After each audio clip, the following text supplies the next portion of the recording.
Yo, yo, yo, welcome to another edition of the Geeky Bros podcast. I'm your boy Tactix. Yo, it is just Darcy here, and that's it. Yeah, that's it. Umar is still on vacation, probably enjoying some Colombian fish right now, but he'll be back with us next. Wait, yeah, we'll be back with us next week. So, yeah. Now, I'm just really curious. Is fish a really big thing like in that country? I don't know. I'm like not you. Once you said that, I'm like thinking about food and travel because like later this year I'm going to Greece and Barcelona and I'm going to try paella. I think it's called for the first time in Spain. Which I mean that's the Yeah. right way to do it, right? You know, first time trying food, try it in the country. So 100%, 100%. Well, I don't know what kind of fish he's getting out there, but I mean, I'm sure whatever it is, he's enjoying it. absolutely, absolutely. You got to enjoy the food of the culture. You know, that's all I gotta say. 100%. So, what are we talking about today? I don't know which of us has an agenda or not. Without Umar, we are scrambling for it. Yeah, 100%. I mean, Umar is usually the one that prepares the agenda for us, and seeing as how he's on vacation and preoccupied at the moment, we had to kind of scramble around trying to find a topic. And so we figured that the topic of discussion that's the most relevant right now would be talking about the Fast and the Furious. As some of you may or may not know, Fast X, which is technically it's the 11th in the series, is Is it the coming. 11th? Yeah, well, if you count Hobbs and Shaw, then yeah, Yeah. technically Uh, it's the 11th in the series. But yes, it is out in theaters right now. Darcy, myself, and our partners are going to be watching it tomorrow in 4D to amplify the experience because we have very, very low expectations for this movie. Primarily, well, Darcy more so than me. I've been a fan of the franchise uh up until nine everyone, kind of, yeah, so everyone, yeah, everyone. but I'm hopefully optimistic about this. I'm not expecting anything crazy. I just want it to be at least slightly better or significantly better than Fast 9 because that movie was fucking terrible. Yeah, I mean, we're definitely seeing it in 4D because we have to make up for the lack of writing by making the seats move. Right. Like the more theatricalness you can make the cinema experience, the better when the quality is low. I've heard a few things about the film. Let me lay out one fact and then two some objective opinions. So Mm-hmm. Rotten Tomatoes, last I saw, I'm gonna take a look. Oh, it's gone up. Oh, it's doing better by not much of a factor. The Rotten Tomato is sitting at 53% for this film, with an audience score though of 85. So this when I see numbers like that where there's a 30-point difference, that is generally a popcorn film, because critics hate it, but people who want to see it just want to see it. Mm-hmm. And then I've watched two like reviews, like non-spoiler reviews. Mm-hmm. One being of John Campia, who basically said it was not a good film, but better than the last one. Yeah. And Tyro Magnus, who basically said, if you can shut your brain off, then you'll really enjoy it because there's a lot of fun stuff, but there's some really unbelievable things, Mm-hmm. like not unbelievable, like I can't actually believe what I just saw. Like that Mm. doesn't make sense, kind of Yeah. thing. Yeah. So, I mean, what does that make you feel when you think about what we're about to go into seeing, and that's what we're going into? It's like I want to say a little bit of nine, a little bit of not nine. Yeah. So I was on board, man. And like so ever since, and I actually as part of the segment, I kind of want to take a trip down memory lane and kind of briefly talk about each one of the movies in the franchise. Oh, Um let's do but that. but to answer your question first and foremost, um I'm I don't know because they progressively got more and more unrealistic as the story went on. Like I think they peaked at 5, 6. They were pushing the limits. 7 is where I felt like the story should have ended. Not just well, from a magnitude of reasons. One being the passing of Paul Walker, of course. Um, and then they came out with 8, and then obviously 9, and it just kind of went off the rails from there. Right now, I'm just kind of hoping that they dial it back and kind of return back to form. Obviously, I don't expect them to go back to just drag racing after all the shit that they've gone through. Like, you're not gonna have a normal life of just street racing at this point. Hold up. Here's a thought for you. What if this franchise goes on so long that they become older and all they can do now is drag race? Like Toretto can't be like out here doing like the lifting cars and stuff. So he's just drag racing, you know? Yeah. He's like back in the good old days, you know? Like, you know, make Fast and Furious great again. Yo, he must be a legend for like considering where like how it started to where he is right now, and like, you know, if he were to just go back to his, well, actually, technically they did go back to their hometown because they were able to go back to their house, I think, in 9. So he must be a legend in his neighborhood now, considering what he's gone through. Or it's just like the CIA and nobody knows that you're doing that shit. True. That's very true. Very true. That are like, yeah, no one ever if people go by his house like it's a haunted mansion. It's like stay away. Oh man. Okay, well, let's go back down memory lane, fast memory lane, and revisit some of let's revisit the entire franchise starting with number 1. So let me set this up for a second here. And I kind of just want to go into it and see what you remember from the series. Oh, I like this. So going back to 2001, we have The Fast and the Furious. Los Angeles police officer Brian O'Connor must decide where his loyalty really lies when he becomes enamored with the street racing world he has been sent undercover to destroy. So, what do you remember from this movie? Best of the series. Before the fall off. No, I mean, one, this is gonna sound what's Dom's woman, what's her name, Michelle Rodriguez? Letty. Yeah. This is when I used to think Michelle Rodriguez was hot. That was like, and also his sister, like, I mean, like, but they were like different sides of the same coin kind of thing. Yeah. This was cool. I feel like this had like one of the strongest story because it was the most intriguing of like, you kind of bring you in this tough street life, and then, you know, how he earns his respect with the crew, what he does for Dom in a particular situation. I'm forgetting exactly what it was, but it was like, I think he like kept him from getting arrested or something like that, and came back for him when other people wouldn't come back for him. And that showed character, that showed someone who could be family, you know?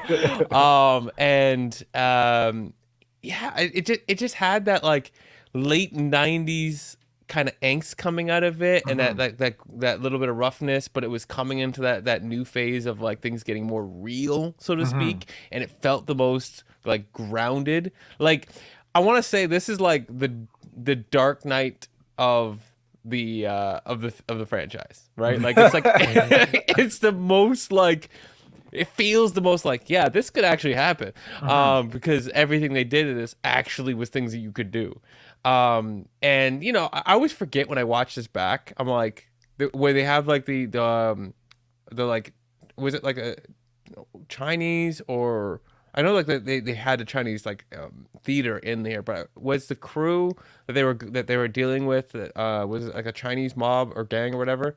I think so. I think either Chinese or Japanese. I'm not sure. Yeah, I couldn't remember if it's Chinese or Japanese either. But when they bring them in, I'm always surprised when I see them, because I'm like, oh, I totally forgot that they were in this film. Yeah. And then it's like, oh, it's an interesting storyline. And it had the most like, kind of reminded me of like a realer, grittier, streeter version of like Blue Streak.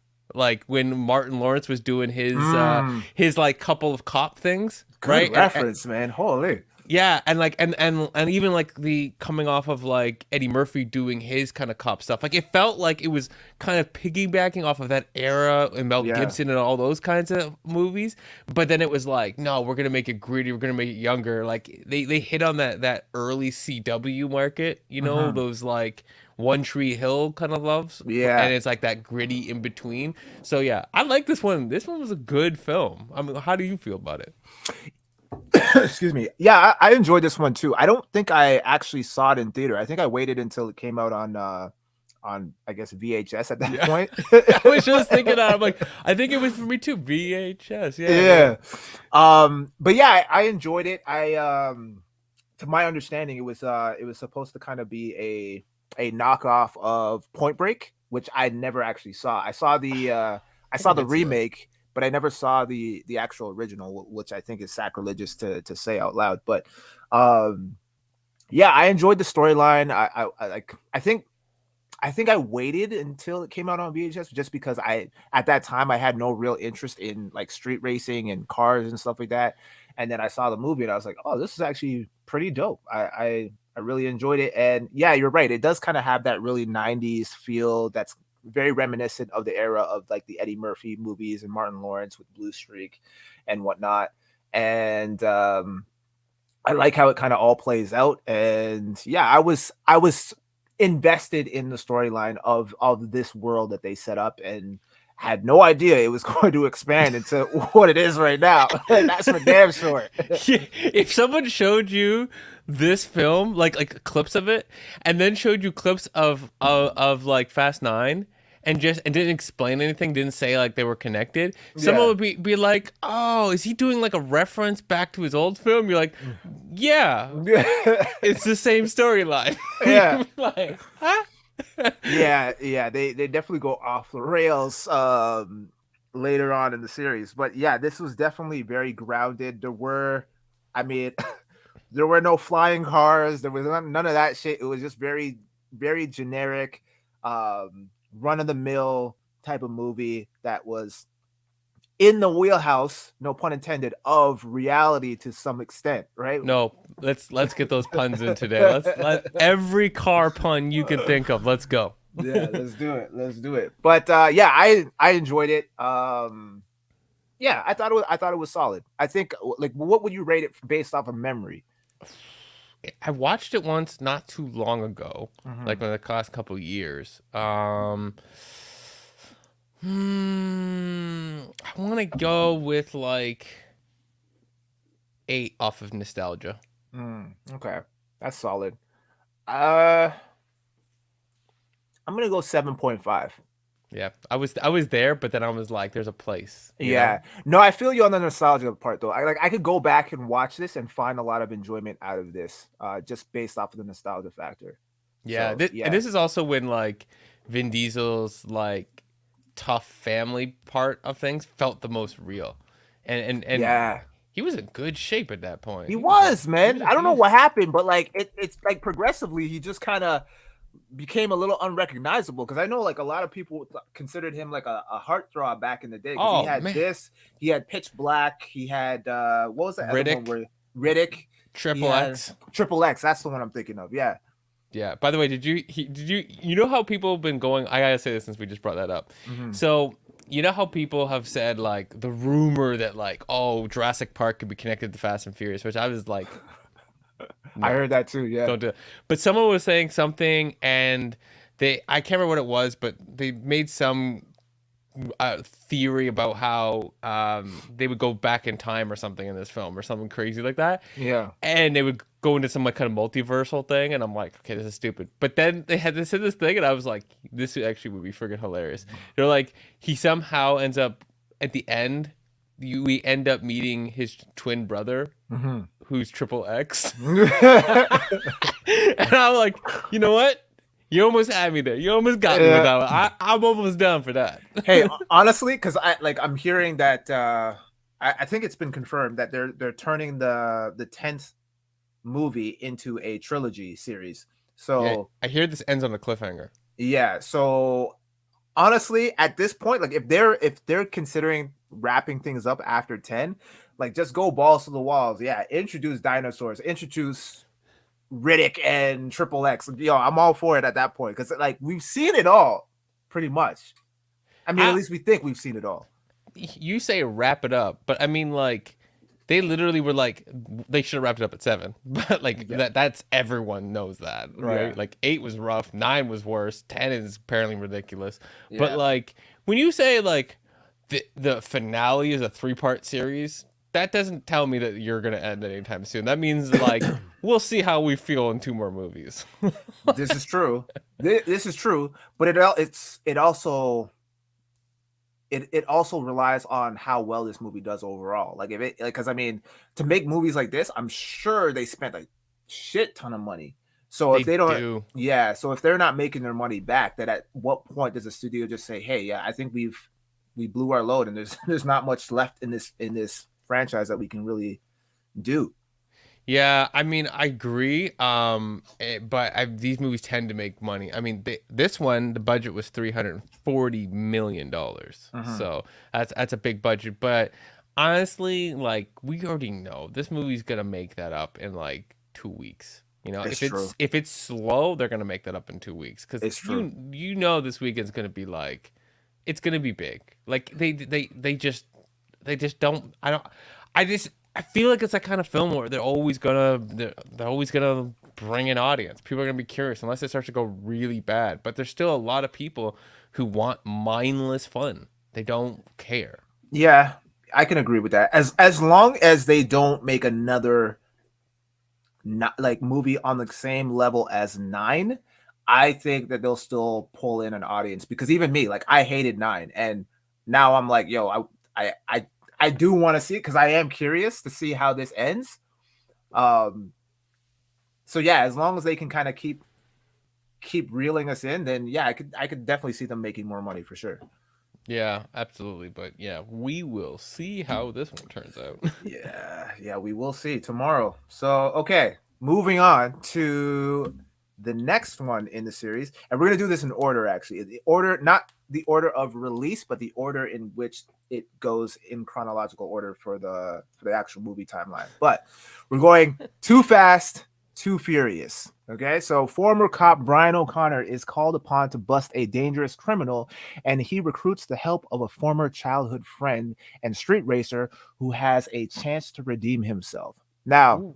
in this movie, I, if my memory serves me correctly, there was some kind of financial dispute which prevented Vin Diesel from coming back for the sequel. So they instead got Tyrese to take on the role as the sidekick to Brian O'Connor's character, or Paul Walker's character, Brian O'Connor. And yeah, we got Too Fast, Too Furious. So, Darcy, what did you think of the sequel to The Fast and the Furious? First off, I love how they couldn't get Vin Diesel and they go like, let's just go all the way black and still bald headed. Honestly, low key, this is actually one of my favorites of Really? of the series. I know people Is it hate because it. Eva Mendes? Yeah, I mean, how could you hate on Eva Mendes? Well, Okay, that's I that's mean, a question for Umar, not me. okay. If you're smart, how could you hate on Eva Mendes? Well said. Well said. I mean, even I still don't know her name, but the Chinese woman in this, Oh yeah, she was fire. I had crush. I had She was crush on the fire. honestly the whole cast for me. Like, and Umar hates him, but I love Tyrese in this film, and Mhm. they're. I thought Tyrese and Paul Walker had such great chemistry. It was so interesting because you went from the first film where you had Vin Diesel and everything that meant and how he had to like earn, Mhm. the respect, and then you go to the second one and it's like a different dynamic, right? It's Mhm. buddy cop, but like I'm pissed off at you. It was a very good, honestly, like they really played up on Lethal Weapon in that and Mhm. in this like but like obviously in this scenario what's his name who's Tyrese in Lethal Weapon, his comparison would be like Donald Glover, like Yeah. he was like a slightly different version of it, but it was fun. Mhm. Ludacris came in, that was fun. Like I don't know, I just enjoy it overall. Like everyone hated it. Like I think there was obviously some levels of like some pushing the envelope things, but that's what they always did. So Mhm. I don't know. Yeah, Vin Diesel wasn't in it, but I enjoyed it. Yo, is that Yes, is it that is. is Yes, it is. I know who you're talking about, bro. And yes, it is. yo, I Nigga, mean we love to hate. it's just oh man. And Uh, like we shouldn't hate, a couple light skinned brothers hating on another light skinned brother, but this guy just show up and make problems in every film. 100%, yo. 100%. Oh man. Okay, so where are you rating this? Mm, it's a 7 out of 10 for me. 7 out of 10. It's enjoyable. It's not great. Mhm. But it's enjoyable. And let's be honest, we all wanted those cars during that period of time. They Yeah, was nice. yeah. They were fire. I'll give you that. Um okay, so my take on this movie from what I can remember, uh for me it was a step down from the original. I but what what helped this movie for me, I agree, Tyrese was great in this movie. I enjoyed the dynamic he had with Paul Walker. I thought they worked really well together. The addition to with the addition of Ludacris, while he's not in it for very long, it makes his presence and the payoff when he comes into Fast Five all the more better. The cars were great. Some of the races were really fun. The villain, not the greatest villain. I mean, he's kind of a one note villain, uh, not very memorable. But yeah, overall, it was okay. It's not really one that I would be eager to revisit if given the choice. But yeah, I mean, I liked it. But I'll Hmm. probably give it like a probably give it a 6 for me. Okay, yeah. I Yeah, mean, we're even right now. I was yeah, 8. Like, yeah, yeah. yeah. I mean, now let me ask this question: Mhm. Do you remember any of the villains from any of their films? Uh, Exactly. so okay, okay, I remember Owen Shaw. I remember him. I remember obviously Jason Statham. Yeah, fair, Um, fair. Yeah, okay. In the so later ones, yeah, but yeah. I just don't think any of them were like. I mean, No, like yeah, I think Statham was probably the better villain. yeah. I think the later in the when the series starts to progress into the later movies, the villains stand out a lot more because they're a lot more dynamic. I mean, you're getting like guys like Jason Statham, Charlize Theron, and like Yeah, you know, I forget the actor's name, but Owen Shaw, Jason Statham's brother in it. So you have a lot more uh dynamic range with these characters versus the earlier installments where it's like they don't really make much of an impact. And I think part of that is due to the fact that the earlier movies were a lot more grounded in yeah, reality, and then as the movies start to progress in the series, that it becomes a lot more grand scale, and so everything kind of has to expand with the level of what the movie tone is trying to set, basically. yeah. By the way, totally random here, but do you recognize the Chinese brother by himself on the back of the truck? Freestyle Friday, bro. BT. Deep cut right there. I'm Yeah, glad you got that. Yeah, he 100%. won the first freestyle battle competition. My 100%. brother Jin out here Yeah, doing it. but they And never brought him back. no, he got signed to Rough Riders too, but yeah, Yeah, I heard about that. Yeah, that didn't go anywhere either. yeah. Is Rough Riders even still around? Like, do they still? Yeah, when he got signed to Rough Riders, like, oh, that's dope, and you think like that might be a good thing, but it's like if you really think about it, Rough Riders wasn't doing anything even at that time. They Yeah, was already like done, like they were yeah, popping. So yeah, yeah. That's too bad. He's kind of he's shown up on Nick Cannon's show Wild and Out a couple of times. I think he's like a main guest on there now. So yeah, I don't that know. makes sense. Yeah, but yeah. Yeah. So anything else? Any other thoughts with Too Fast, Too Furious? Nah, No. no, it was good. All right. Okay. Well, we are going to move on then to the next installment. Oh, here's the villain. Just in case you want a visual reference to refresh your memory. There you go. Ooh, I forget the actor's name, but yeah, he was always a good. I always like him as an actor. yeah. But yeah, I know what you're saying. Like it, yeah. I honestly was remembering a more Latin based dude from the film, Yeah, so I forgot that he was in it. So that yeah, does say something. But every time this guy plays whatever role, I believe him 100%. yeah. He's a great actor. It's just like he didn't really stand out to me in the movie all that much. So, but I'm surprised that they haven't brought him back because I know at the end of this movie there was like a joke where Tyrese was like, "Hey, don't drop the soap" or something like that, and then Paul Walker was like, "You know when he gets out, he's gonna come right after you," and he's like, "He ain't getting out. Wait, is he getting out?" And so I always thought that they were gonna bring him back at some point, but Oh, maybe we'll get him in the next two films. That'd be good. maybe Yeah, yeah. who That'd be knows? that. I think that'd be really dope if he came back because you'd just be pissed. Oh And yeah, then 100%. and then like half the film with him just going after Tyrese. That'd be awesome. Yeah, 100%. 100%. Okay, so the next movie in the series would be Fast and Furious. This one came out in 2009, and Brian O'Connor, back working for the FBI in Los Angeles, teams up with Dominic Toretto to bring down a heroin importer by infiltrating his operation. So, Hmm. what do you remember from this one, bro? Um.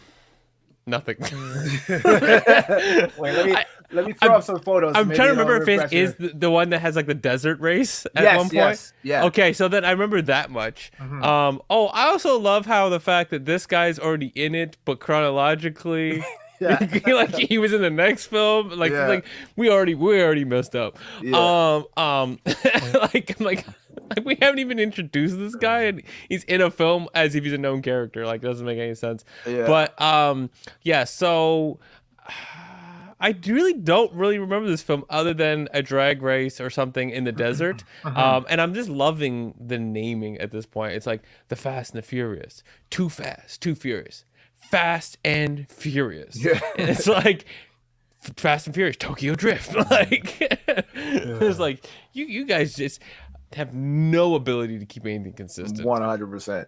It doesn't get any better from here. It feels like, and this is technically the fourth film at this point. Like it's the Technically, third, yeah. yeah, the fourth one because they did Tokyo Drift at this point because they did two films before Dom came back. Yeah.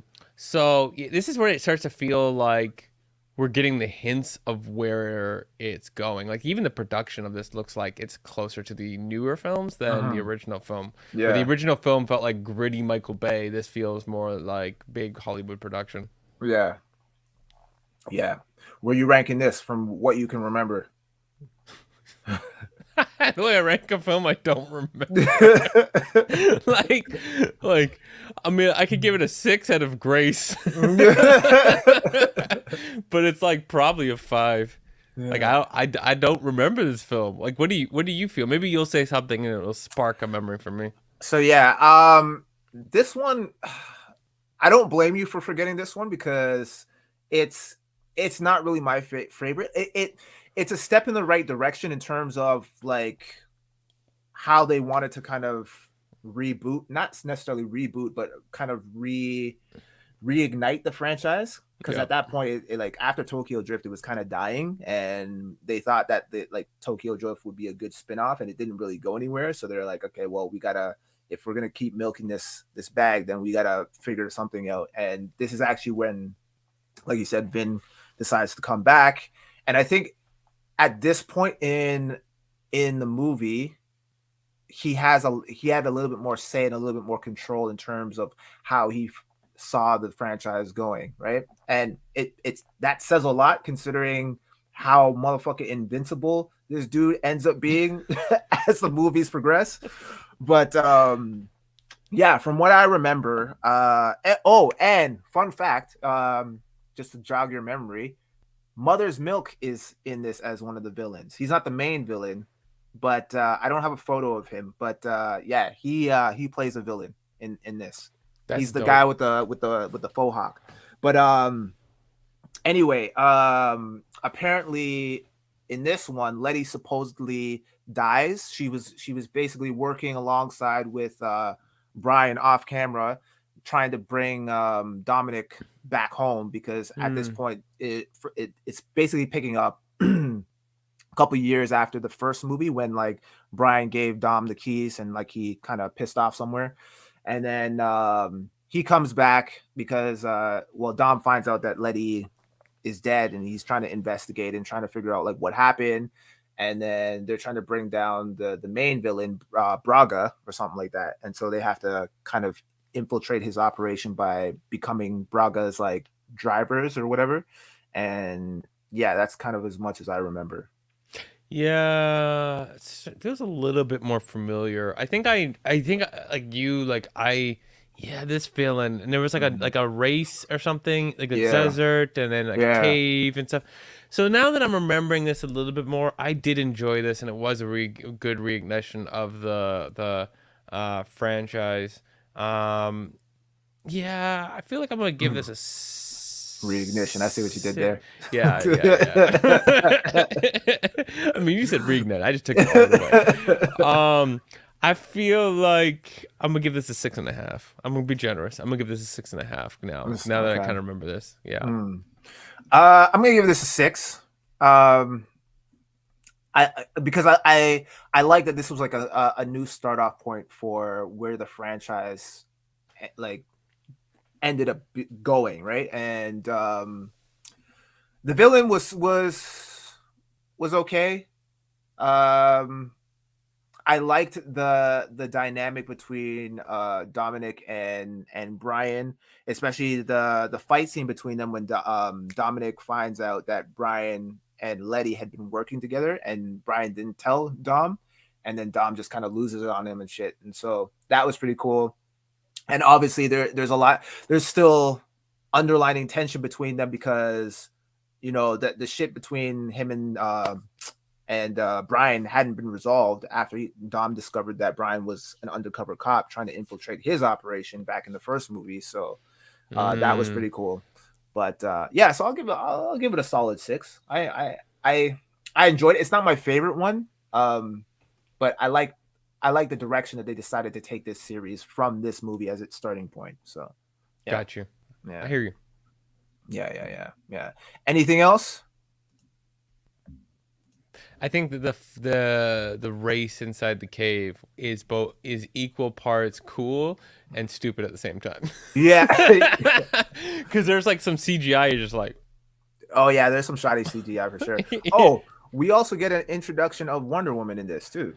yeah, I thought that might have been her first film. Yeah, Yeah. she was fire in this film. Oh yeah. She definitely made people go like, wait, hold up, Yeah. who 100%. is I agree. you? I Yeah. agree. I agree.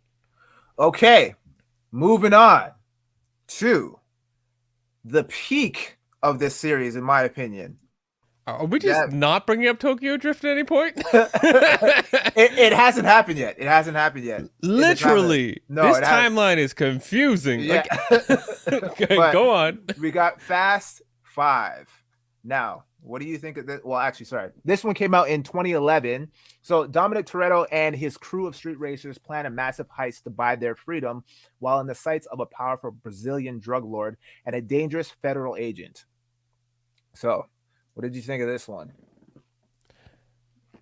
So Umar just dropped into the comment section. He said, "You don't need to talk about Tokyo Drift." That totally threw me off.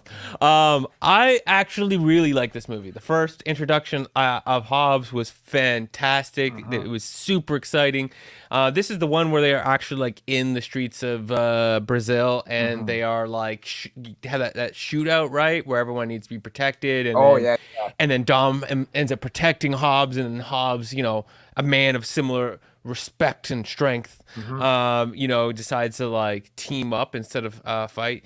And this is also one with the bank, right, where which is going to play back into this film. Into the 10, yeah. But 5-10. Oh well, Yeah. even math. But Yeah. the yeah, that bank, that dragging that safe, which they did for real. Yeah. Like that was the crazy thing. I was like, oh, that's CGI. Like, no, we just fucking up Brazil while we out here. Like, wait, what? Yeah, this was super exciting film. Like, I remember everyone buzzing off of this Oh one, yeah. and we're like, yeah, the Fast and Furious franchise is back. They can't come up with any consistent naming convention, but they is back at this Mhm. point. Yeah, this one was fire. I really enjoyed it. Mhm. I'm probably gonna go in with with an 8 on this one. Yeah, I yeah, I probably give it an 8 too. I love this. This is probably my favorite one of the entire series. Like, to be honest, like, it gave me everything. It gave me that dope fight scene between The Rock and Vin Diesel was, it blew my mind. Like, it's nothing extravagant in comparison to like a Marvel movie that we've seen, but like for this genre and this particular series, that was a dope fight for me. Um the chase scene with the safes, that was crazy. You have a lot of cool moments. Just like the fact that it was like a heist film as well, that Yeah. they went from street racing to a heist type of scenario, was like dope to me. And on top of that, they brought back all the original characters, so it's almost, and it's nowhere near this level, but it's like No Way Home, where you bring back like the OGs. For like, Oh, so it kind of gave you that feel. Like, if you were a fan of this franchise and you've been riding with this franchise up until that point, to have all the original members come back, or at least some of the original members come back, was a great moment too. So yeah. yeah, I really enjoyed it. I thought it was great, and had they had kept it as grounded as this going forward, they probably would have done really, really, really well. But not to say that they're not doing well, but I just think that, yeah, they peaked at 5. Yeah, I just kind of wish that they like. I get the idea that you keep repeating this, like, oh, we're just gonna do another heist in another Mhm. place. But I think if you can, it's like, um, what I feel like they should have been doing more of is the combination of Mission Impossible and like the casino movies. I can't remember what they're called. They have like that numbered series where they have all the guys do the big heist Mhm. into the casino. I can't think what it is. And they recently did a film with all women. Oh, is it some 7 something? It's like Yeah, Ocean's 11. Ocean's 11. Yeah. So where you with Ocean's 11 and Mission Impossible, you keep upping the stakes, Mhm. but they still stay grounded. You're just doing things you've never done before, Yeah. right? Like with Mission Impossible, it's like, okay, he's gonna hang on the side of a plane. This one. Oh, he's gonna do this, right? And so when you needed to, in my opinion, from Fast Five, continue that route, or like, Mhm. where could we take cars in places we've never done, or do things that have never been done, or maybe there's other vehicles that they should be using, right? Like maybe we should maybe one of the movies like Fast Eight could have been all motorcycles, and you'd be like, oh, and then you see Mm. like Dom and like Harleys or something like that, Yeah, yeah, yeah. like just you'd be cause I can see that moment where you'd be like, you know how to ride a motorcycle, and you just look at you like, the fuck.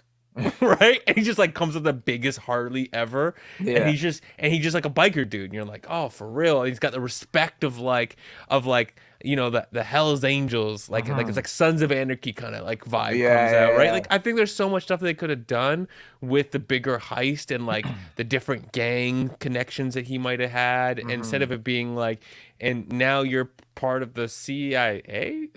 And Like, you're going into space with your car like that. yeah, like this stuff's cool in a degree, but yeah, I would have just tried to get more intricate with the heist thing Mhm. and elevate that a bit, not turn it into this like superhero vibe. But yeah, this one was like probably, yeah, this is peak right here. This is peak. Yeah, 100%. 100%. Um, yeah, anything else to add?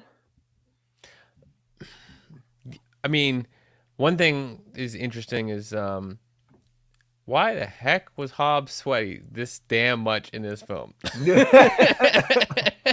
The man was like a slip and slide. There wasn't a scene. He just like walk in every room like, damn, it's hot in this country. The thing is, though, with him, like, I feel like they neutered his character because like it like not in this film, but every other film going forward, they he got regressively less badass in my opinion. Like he just became I mean, there was a scene in the one with Statham that definitely made him badass.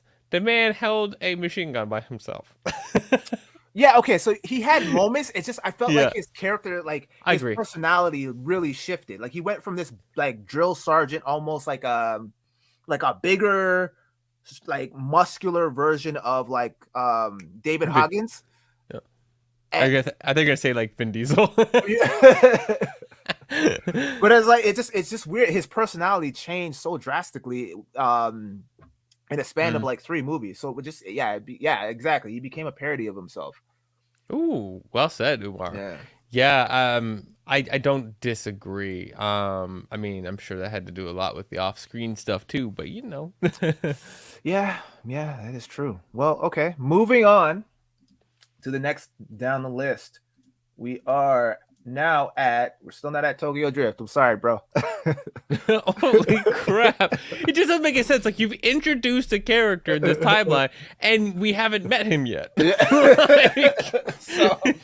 so now we're at Fast and Furious 6. So Hobbs has Dominic and Brian reassemble their crew to take down a team of mercenaries. Dominic unexpectedly gets sidetracked with facing his presumed deceased girlfriend Letty. So where are you ranking this one? I barely remember this film. um, All right, let me refresh your memory. So before you give your rating, okay. So let's do that. from what I remember, because it's been a while since I've seen this. This one came out in 2013. So it was established in the Fast and Furious 4 movie that Letty had died in that movie.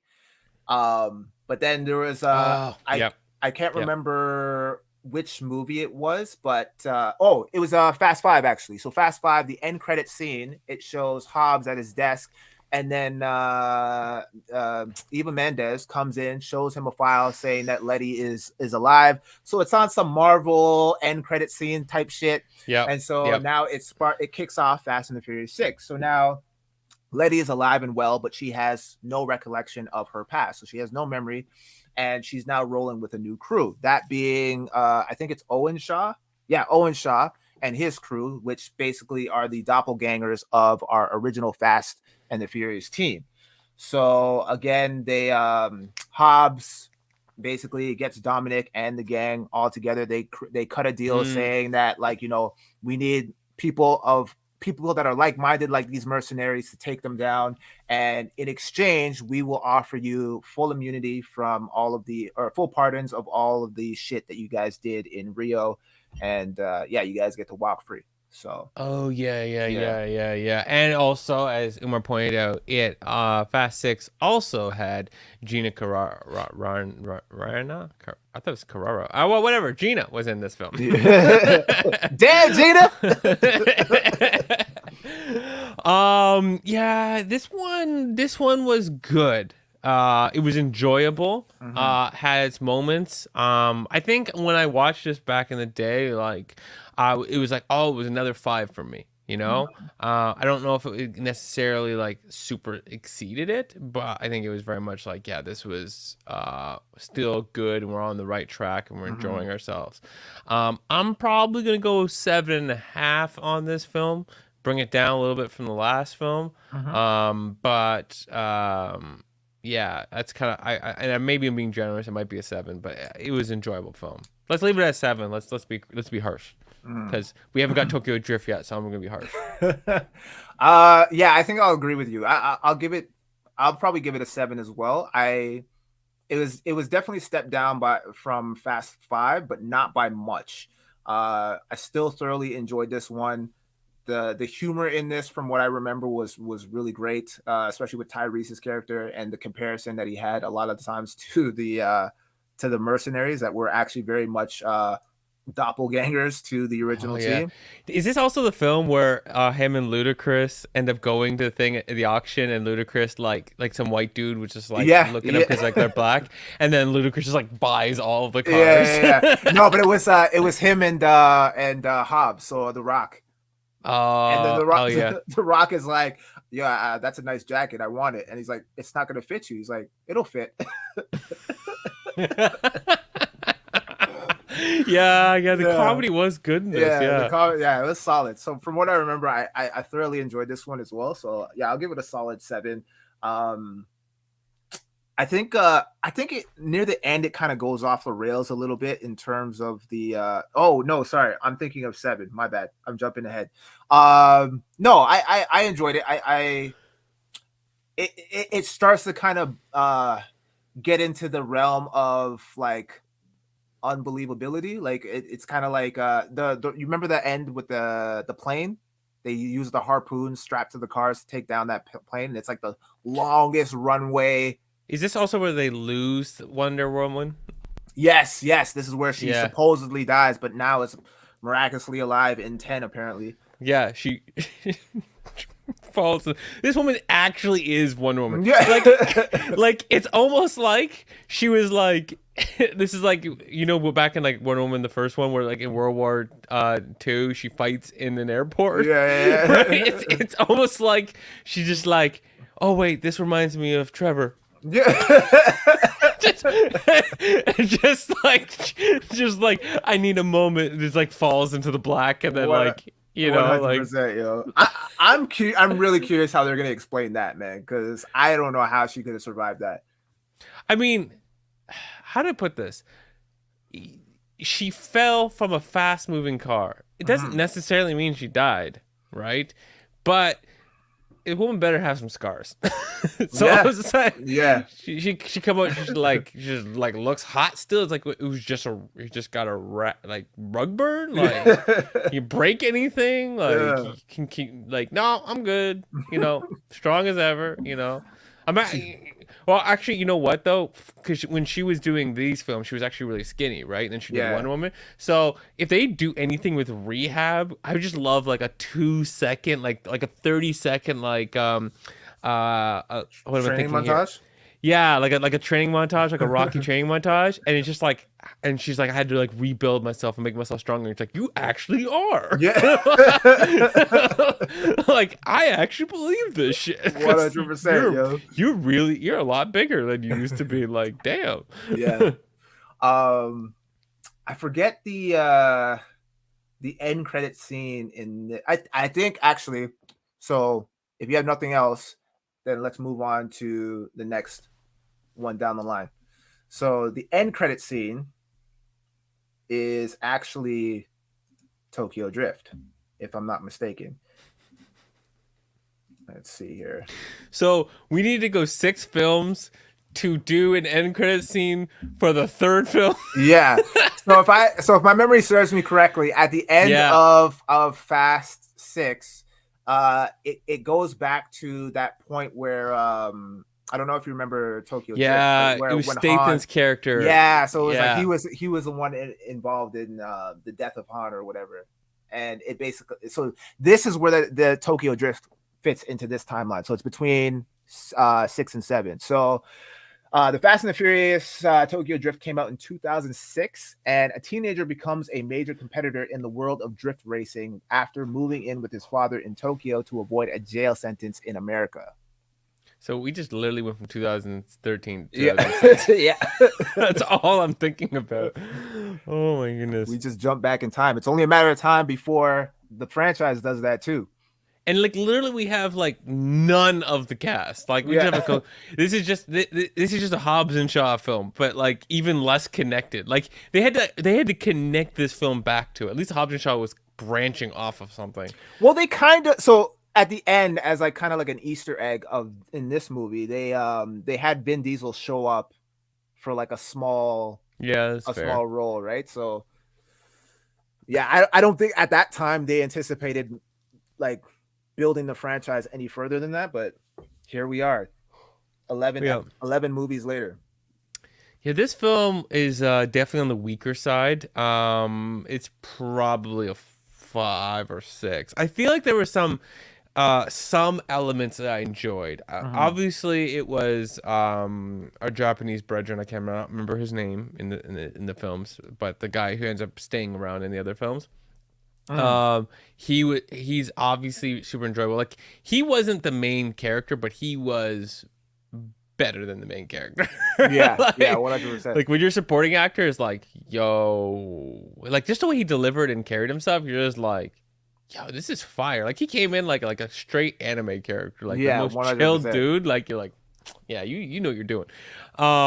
You know what this is like. Let me put it this way, and I would not be surprised if this actually happened, where people in America cinema think that like they're the only cinema, and then they'll see like somebody from like a Japanese thing, and they'll be like, oh, like a martial arts character, Hmm.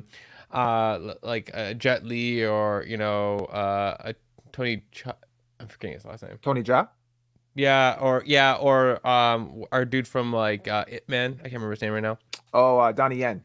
Yeah, Donnie Yen. So like they'll have they'll him in, and then all the Americans don't know them. So they'll be like, Hmm. "Oh, it's so nice to give this guy like a chance." You'd be like, "This guy is bigger than everybody in this film in his own 100%. country." 100%. And so I feel like this guy comes in for us. We're like very much like, "Oh yeah," it's like, "Yeah, this guy is seasoned." Like Hmm. just because we don't know him, it's not like he's just some random, probably Asian dude in the United States looking for his first shot. He probably he's got cred. Yeah, Like that's why he's 100%. acting so much better than our star. Um, but I feel like there was a lot of cool elements. I think there was cool elements. Like I'm a sucker for fish out of water in a different country. Hmm. Like I love immersing myself in another culture. I love immersing, especially in like Asian cultures. I just enjoy a lot of like elements of how different the that part of the world is. Hmm. And I think there was some like cool stuff. Hmm. On the other hand, there was some BS stuff in this Hmm. film. Hmm. I don't mind the like still kind of coming off the '90s vibe, but at times, but yeah, this film's on the weaker side for me. So I'm gonna be generous and give it a 6. I'm gonna give it a 5, maybe 5.5. I agree with you. This is definitely one of the weaker movies in the franchise. And I think had it come out in this order, it would have got completely lost in the sauce. Like so I think I appreciated it more considering that it came out short, like it was like technically the third of the series. So we hadn't reached the pinnacle or the grand scale of this series at that point yet. So everything was still very much grounded. And this one kind of was refreshing because it gave us something new. It was like street racing, but it added the drifting component of street racing, which I found to be kind of cool. And I know after this movie came out, everybody was fucking drifting in their car, like in real life. So I know it impacted people in that Still, retrospect. Yeah. I mean, yeah. And then we're out here giving it a 5. Basically, there's nothing keeping this man's attention on this film. Yeah. So, He's not big on cars, so I mean, yeah, that's yeah, fair. yeah, and like with this one, you really, I think, with the other movies, there's a lot of other elements outside of the whole street racing thing. With this, I felt like it was very heavily predicated on like you have to be a fan of cars or like at least appreciate cars to this level to really appreciate this film because that's really what this film was about. I mean, there was like the side stuff going on with the Yakuza and whatnot, but yeah, I agree with you. I like what you said about the fish out of water story. I found that to be really interesting as well because I know I felt like I was like living vicariously through him as he was exploring Tokyo and getting immersed in that culture and everything. And so I found that to be an enjoyable aspect of my viewing experience when watching Yeah. this. Um, I can understand Umar's disdain towards this film as it doesn't really serve much of a purpose in terms of the overall series. Oh, I mean, other than what they kind of shoehorned in with Han and everything, but Yeah. we don't have any of the original characters other than Vin Diesel showing up at the very end. But yeah, I mean, for when I watched it, I found it to be fine. I actually have it on DVD, so I liked it enough to at least cop the DVD. You know, no, when you talk about Fish Out of Water, totally random reference, not related to the series at all, but I a drive a Honda. Yeah, that says a lot, Umar. I mean, Hyundai, is that Japanese? But a interesting Fish Out of Water film I'm just gonna shout out here that I haven't watched in a long time. I know that there's some weird stuff in it, so I don't remember because I was young when I watched it, so I didn't grasp the weird stuff. So if I make this reference, someone's like, "Yo, that movie is really messed up." Like, in all fairness, I was a lot younger and I didn't fully understand everything I was watching. But Lost in Translation with Bill Murray and Scarlett Johansson, which was a very interesting film for me, and mostly wasn't about the weird, I don't know what their relationship was between this old Bill Murray and young Scarlett Johansson vibe. All I knew was two things when I watched that film, because I was like 15 or something, right? Only two things that I was really interested in that film. Number one was clearly Scarlett Johansson. I was 15, like that's obvious. But number two was I just loved the exploration of I can't remember if it was Japan or China. I think it was Japan in that film. And it would probably make sense because Japan would have a lot of like advertisements with like older white like American actors selling like liquor. And they just like went through like all these parts of the city, like they went to these casinos and these clubs that are up on like in like apartment buildings and stuff like that. Like because there's a lot of really interesting things I've heard about in Japan where people like go into what looks like a cafe, then you go in the back and it's like it turns into like a library, then you have to go up some stairs and then you're in a club on a second floor that's all blacked out and it's like shit. noon and you're like partying your ass off and then you're like coming back out and it's like cool stuff, right? And so when I see that movie I'm like, yo, this like it's just like the world is so different, right? Like it looks like an anime, but this is like what it's inspired by. It's like their actual life. So totally random. And one of the reasons why like I like the that Fish Out of Water vibe is with Tokyo Drift was like it was another hint into the culture that I want to see more of. So Right, yeah, yeah. I remember they had that that scene where it was like they had the cars on that like it almost looked like a vending machine. You push a button and it has like that rotate. It has like a rotating carousel wheel or whatever or carousel. yeah. Where the where the cars just come out. And I thought that was really cool. I'm like, yo, is that a real thing that they have in Tokyo? Yeah, that stuff exists. I've seen it in Amsterdam, was it? Somewhere in Holland. They have them. There's like a parking garage, and you drive a car into like a bed, and then it would lift the cars up, and it's like think of it like you know when you go into like a Costco and you have like those like metal warehouse shelves, but think of like a giant thing, and it's like racks of cars, and you literally drive it on to like into like two metal like racks, and then it self lifts and puts the car away. So yeah, those things actually exist. Yo, that's wicked. Yeah, they're crazy because like because a lot of those things are invented in cities where you have a large amount of population and density, and especially in a place like Amsterdam where you have a lot of historic buildings, but you have people with a lot of money and they want to bring their nice cars in, but they don't want to fight over like two parking spots, so they like invent ways to store these cars, and so yeah, there's some really interesting technology out there that we don't see in our world. Damn. Okay. Well, yeah. So that is Tokyo Drift. So you gave it a 6?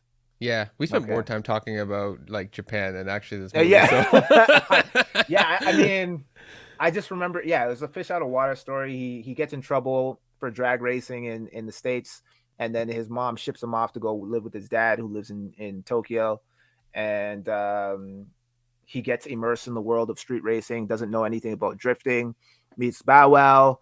And then gets in it with he gets into it pretty deep with they call him DK, which is the Drift King, and yeah, basically that's pretty much the gist. Yeah, that all makes sense. Yeah. Okay, well, let's move on to the next one down the line. Okay, so the next one we have is Furious 7. So this one came out in 2015, and the synopsis reads as follows. Deckard Shaw seeks revenge against Dominic Toretto and his family for his comatose brother. So, oh well, I should also add, and I guess I'll give you a refresher for this one. This one was unfortunately Oh, Paul Walker's. I didn't forget. I No, did no, not no, no. forget. I'm not saying you forgot this part. Yeah, but this is unfortunately the Paul Walker's final Fast and the Furious film. I believe it was his last film that he shot um, before he tragically passed. And yeah, it, well, actually, I'll let you go. I'll let you give your rating and then your overall view on it. Yeah, I mean, this movie's first off, RIP to Paul Walker. Mhm, Second of all, this movie's gonna get those bonus points mhm, because they did a phenomenal job of tying up this film. mhm, Um, like this is on the same level as Endgame when it comes to, and it feels like this is the perfect place to end. Not that mhm, anyone kept up with that idea, but it felt like the absolute like perfect wrap up. Everyone was like, "Thank you. You did such an amazing job with Paul's send off." And there's extra bonus points for his brothers stepping in to play his role and them to figure out the CGI and make that mhm, like for most of the film very like extremely seamless. Um, it's just it's got that emotional weight. I don't remember if all of the elements of the rest of the film, like some of the car chase and stuff. I know they did the dropping out of the plane and stuff like that, which definitely pushing limits, but felt like it was possible in some mhm, degree. Especially when the cars bounce like extremely hard, you're like, mhm, okay, like that feels like it's that could happen. mhm. Um, I don't remember if all of those elements were fantastic. Was this also the one that introduced Statham, right? Yes, yeah. Okay, so this actually no, that I remember that there was other parts. This was a good film Mhm, overall. mhm, This was this was I really enjoyed this one. I think the only thing I didn't like in this film was the Vin Diesel punching a parking lot and breaking it. We were just like, nigga, what did you just the fuck? That don't make any sense. Oh yeah, yeah. Okay, so this is what I was alluding to with that. Like near the end of this film, kind of just goes off the rails and gets into that ridiculousness. Yeah. Yeah. Can you just imagine being in the pitch room? Someone's like, it's like, we're gonna do what? And someone else is like, one of the writers is like, we can't, I can't, we're not gonna do that. And he's like, Vince, like, this is what we want to do. Mhm, But all being said, it has such a special place mhm, that it wins out on that stupidity, mhm. right? So for me, it's gonna be a 9. I have to give it those extra bonus points because of the soft spots that it hits. Um, but if that didn't happen, all that stuff wasn't there, it's probably be a 7.5 for me. Just being honest, right? Yeah, yeah, But it's like I'm not saying it's the best film, but it is the like it's the one that's always gonna have the most special place. So, um, yeah, that's where I sit with it. How about you? yeah. Okay, well, when you put it that way, you make the ratings system really hard. I know I mess it up with that, but it's like it's hard No, because no, but it's no, like yeah, no, I feel you. I actually agree with you. I probably won't score it quite as high. Um, he's like but 4 out of 5, no, or like no. four or five. So if we're giving bonus and sympathy points, then I would give it maybe an 8. Otherwise, it's for me it'd be standing at a 7. Yeah, Um, I respect because it. because you're right. It had a lot of because of what it's associated with in terms of the real life tragedy of Paul Walker. It it brings a very huge level of emotion to the overall film, especially the way that they end it, and just kudos to them for how they brought everything together with his two brothers and filling in with the CGI and whatnot.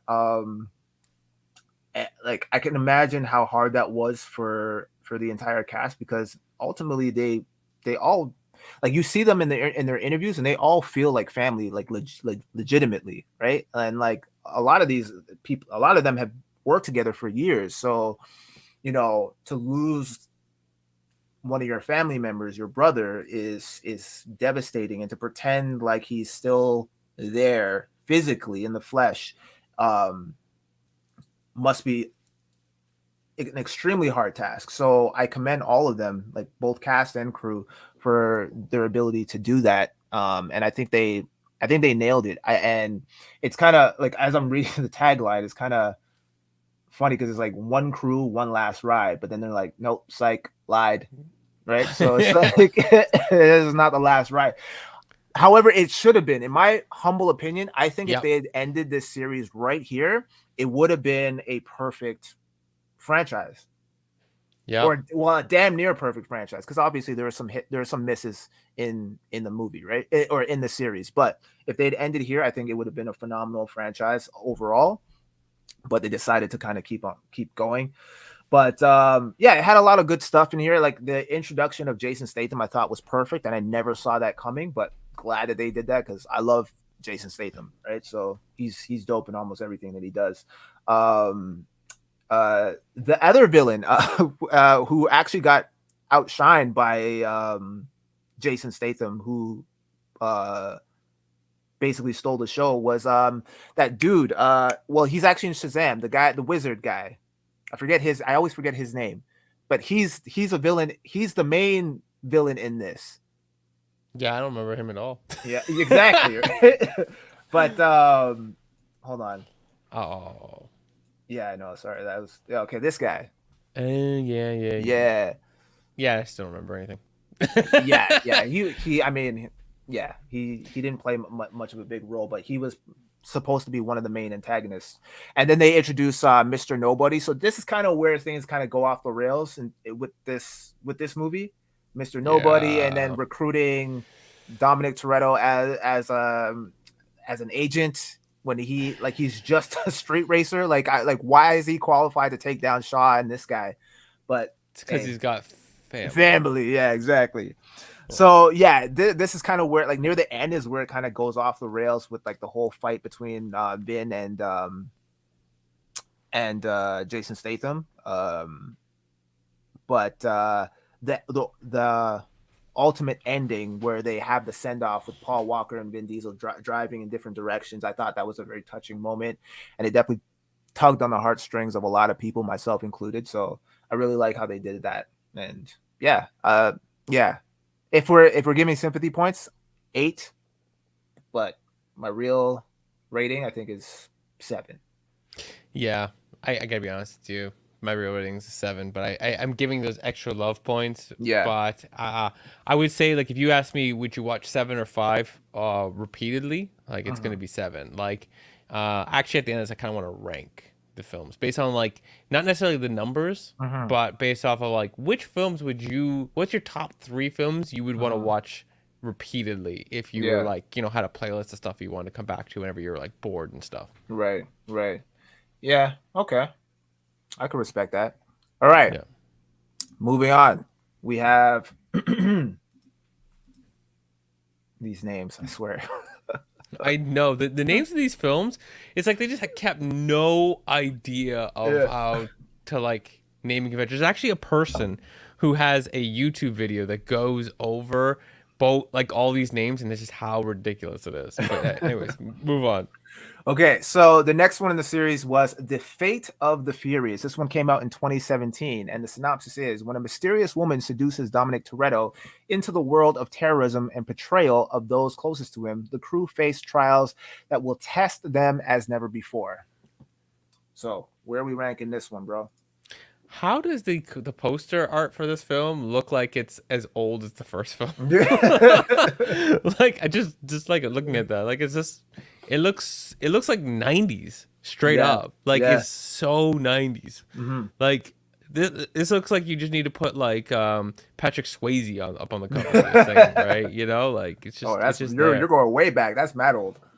Yo, I remember those VHS days, man. My mom didn't want me to watch stuff like the 2 movies. She's like, she had them both at the bottom of the thing. She's like, don't watch these. So, like, you're not old enough to watch them. So of course I watched them. That's why I love Dirty Dancing and Delirious. But anyways, this one is 6.5 for me. So this one is good and not good at the same time. Mhm. So, Charlize Theron, she did it. She held her own in this film. There were moments I was like, damn, like I okay, like, oh wow, you just gonna straight up kill this woman? Okay, damn, like, but then there was stuff where it was like they was just racing on ice. Like that whole thing always showed to me as like this is a CGI bullcrap right here. Like it's as believable as that as that like cave chase, but at least then it was like young. We were younger, and it felt more acceptable. It doesn't age well, but at the time we're like, yo, this is so intense. Even though you look back and now you're like, that's just a black blur of crap that they're just driving through. Like, it doesn't make any sense. But yeah, this film, it just had some stuff that I just there was some good stuff, and there was some bad stuff, and it was ridiculous, and yeah, it's a 6. Yeah, I'm gonna give it a 6 as well. I thoroughly agree with all your points. I found like the thing that was weird for me is that like they don't seem to commit to this whole villain thing, like where like everyone who was a villain in the previous film now suddenly becomes part of the family. Like legitimately, like Jason Statham's character gets invited to the barbecue in this movie at the end, and I'm like, wait, what? He just tried to kill you in 7, and now he's at the cookout with y'all? What the fuck is going on? So all these films is just like a recruitment agency for people to join the family. You're trying to find all the worst misfits. It's like the CIA doesn't know that they're just working for us. 100%. And I feel like Charlize Theron's character is going to be part of the family in 10. Yeah, it looks like it from the pictures. Yeah. It's like this guy is so bad. He is so bad that we need the help of all the people we've ever beaten. Yeah. For their expertise of how to, because we know she'll kill a woman. Okay, Yeah. she'll kill the mother of his child. Okay, if it's not already dead, we'll do it this way. Like it's like, yeah. Then Charlize is gonna show up with her African hot sauces, and it's just it's gonna be a thing. At the at the cookout. Yeah, I don't know. This film was just like, again, it was some good stuff, but then there was the whole like, why are we even here? Yeah, we should have finished with the last film. 100%. And then you see stuff, and you're like, if you're gonna do this, it better be amazing. And there were moments where you're like, yeah. Yeah, I feel like you just driving over the man's grave. Like, damn. 100%. But this is also where the feud stems from between Vin Diesel and The Rock, because apparently they were bumping heads too much to the point where they couldn't even film at the same time in the same room together. Damn. Yeah. Well, you know what though? On that note, let's just go where the movies just get better from here. Yeah. Fair enough. All right, moving on. Moving on to the next the next in this series. Oh, wait. It's not what I thought it was.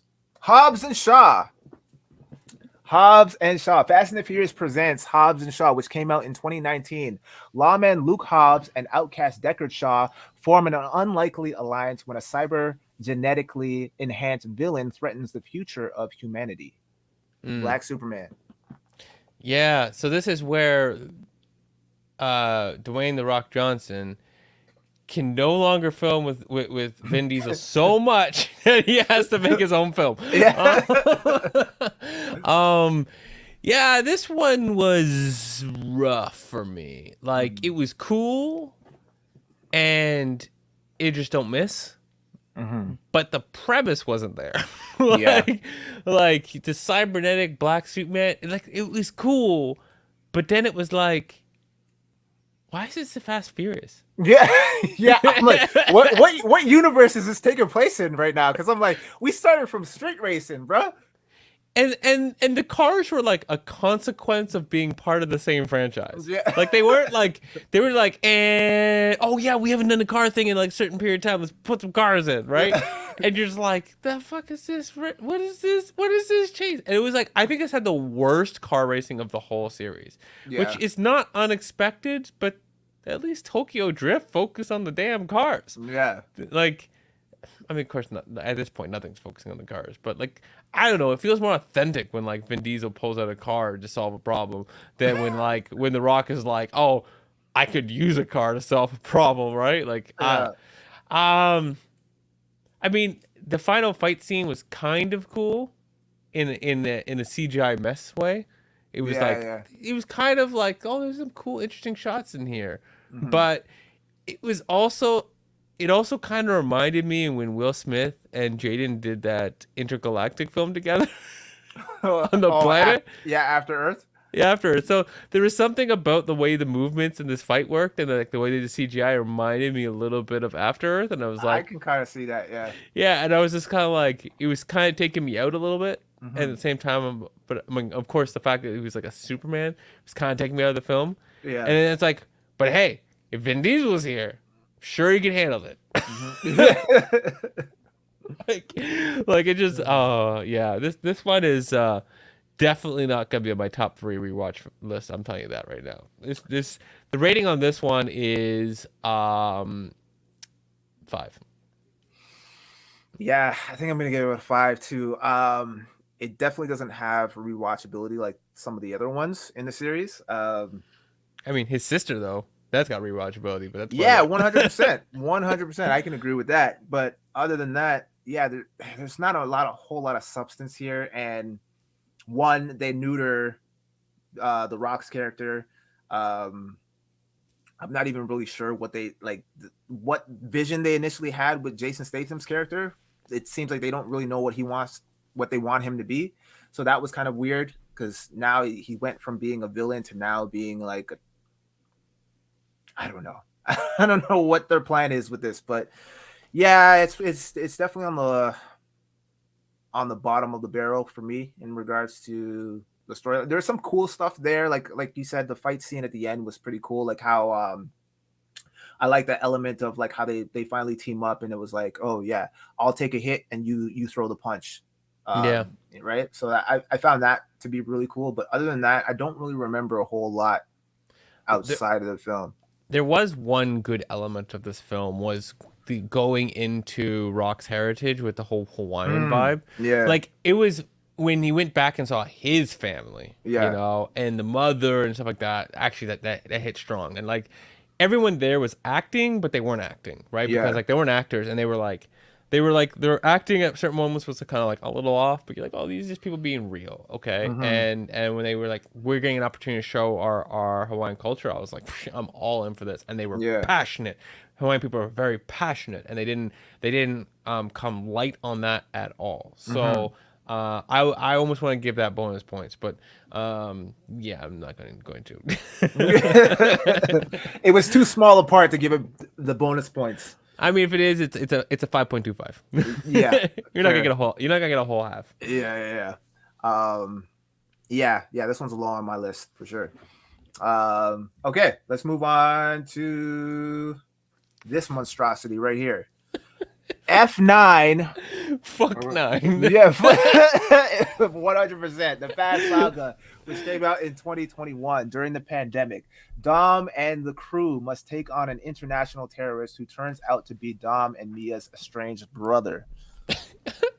I'm sorry. It's just every time it's like John Cena is his brother.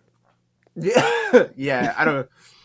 Man, Like they're pulling from at a straws. different mother. That's Yeah, for sure. one Or a hundred different percent. father, or at least a different father. Like your mother was not faithful. That's all I'm saying. All I'm saying is, all I can say is like, I'm starting to see a trend here where they're trying to get like a bunch of wrestlers and like heavy hitters in the action scene. Like obviously they got The Rock, now they got John Cena. All I'm saying is Dave Batista, stay the fuck away from this franchise Oh, if you want Dave to is maintain. Dave is not gonna come anywhere near this. The man's got too much respect If for himself. yeah, if he cares about his career, he will stay far away from this franchise. Dave Batista has said like that he was basically done with Drax, right?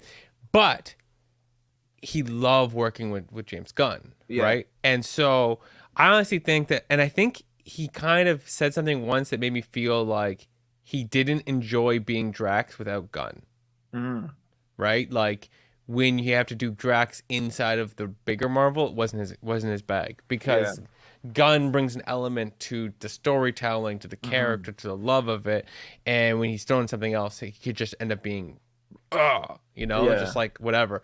But you know, what I also think about this film is it's kind of funny for me is like John Cena is literally just a Hobbs replacement.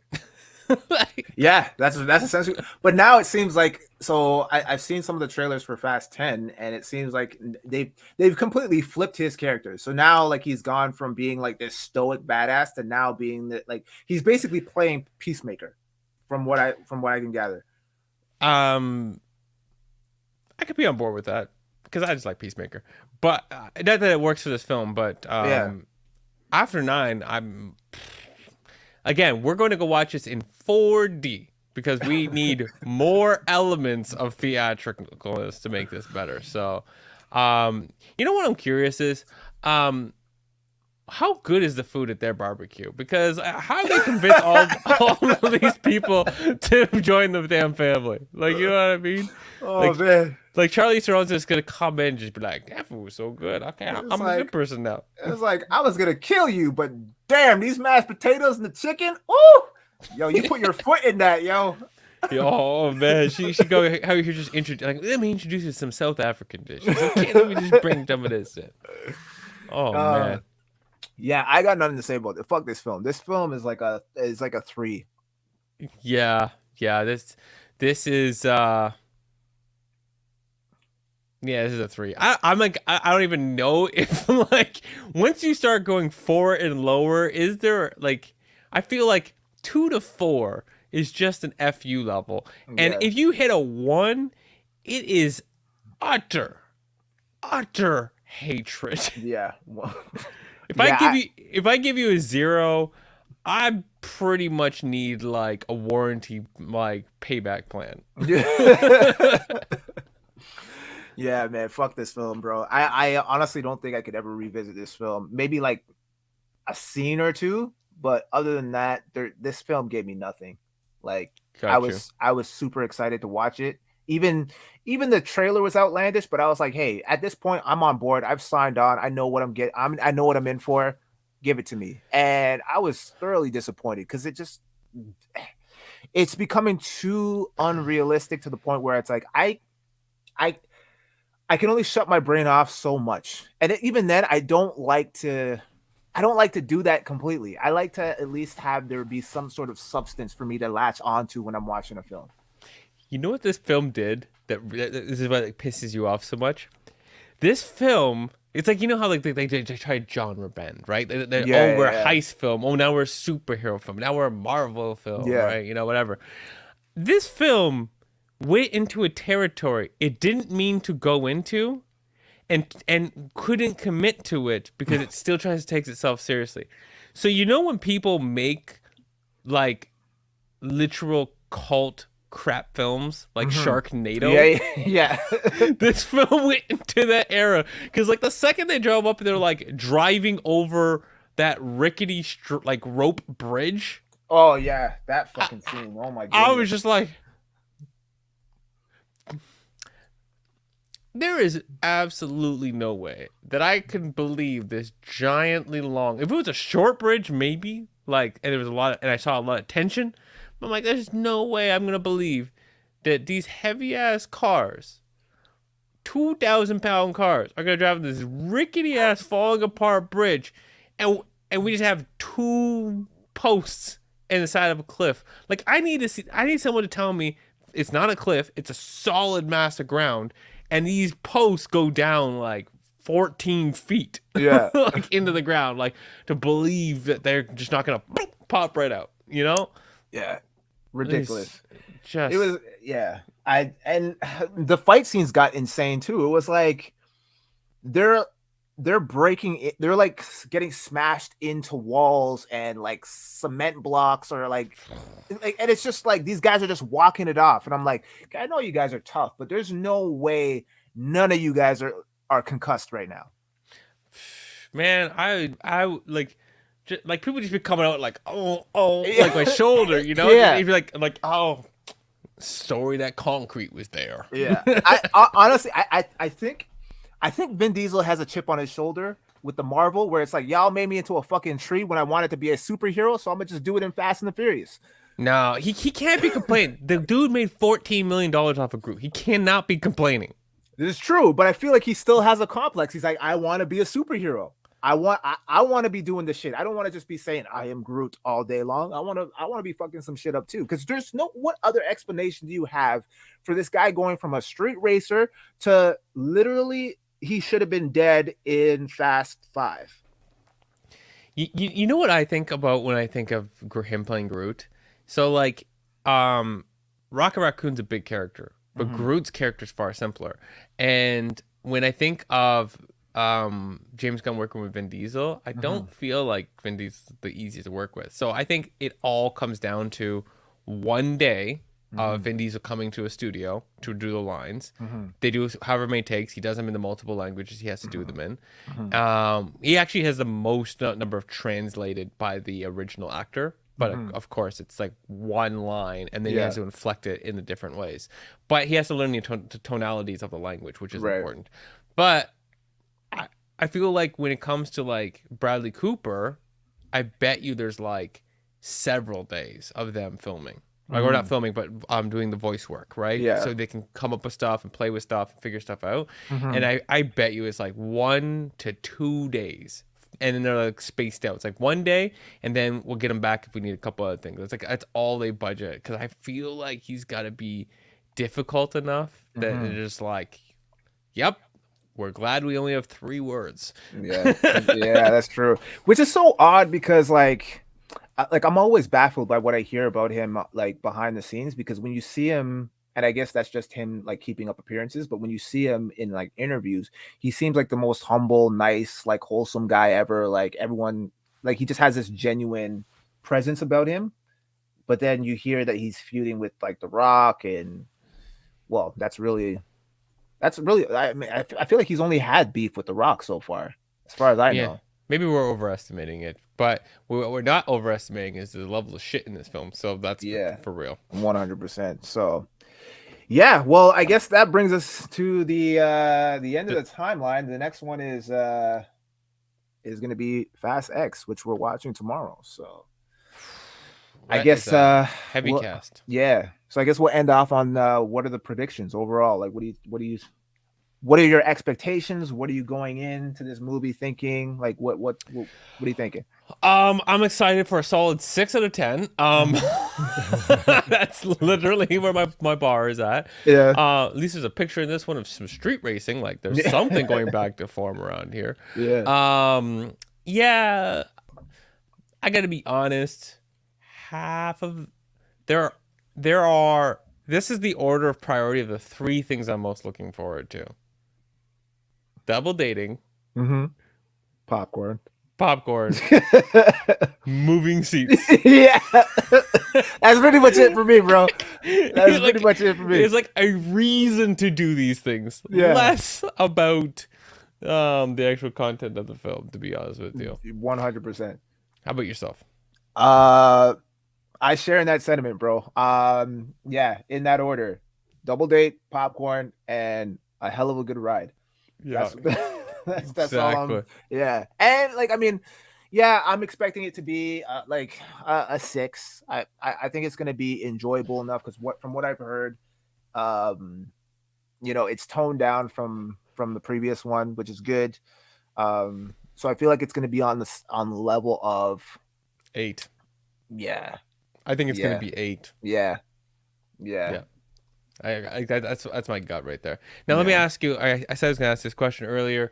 What are the 3 films that of this franchise that you would rewatch the most times? The 3 that I would rewatch. Ooh.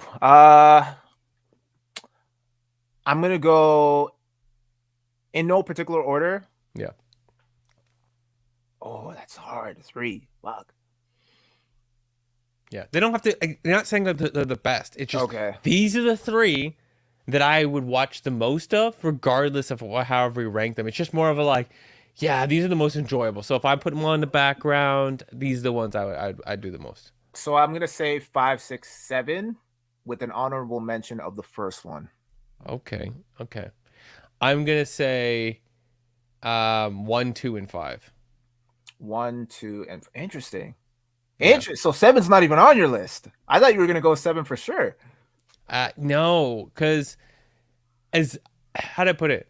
I don't want to cry every time I watch a film, and that's the reason that you watch that fair, film. fair. Like I don't want to always be reminded of the sad moment. Yeah. If somebody else puts it on, I'm not gonna be like, take that off. Yeah. And I'm not ever gonna disrespect it like that. Mhm. But I mean, unless I'm really annoyed. but I'm like, I'm in a good mood. Why are you putting that shit on? Yeah. But yeah, no, for me, like 1, it's just a classic reminiscence. 2, it's just like a guilty pleasure fun film. It's the like Bad Boys of the film of the franchise, so to speak. Ooh, good comparison. But like a cheap, Yeah. knockoff of Bad Boys Light. Yeah, Bad Boys Light. better than 3, but not as good as the other 2. But yeah, and then but yeah, it's and then 5 is just solid for me. You know, I almost could throw 6 in as an honorable mention or 7, but I would stick with those 3 because yeah, it's the reminiscence of the first 2, and 5 just the best. Like I would watch 5 probably the most. I'd probably go 5, 1, 2, but yeah. Yeah.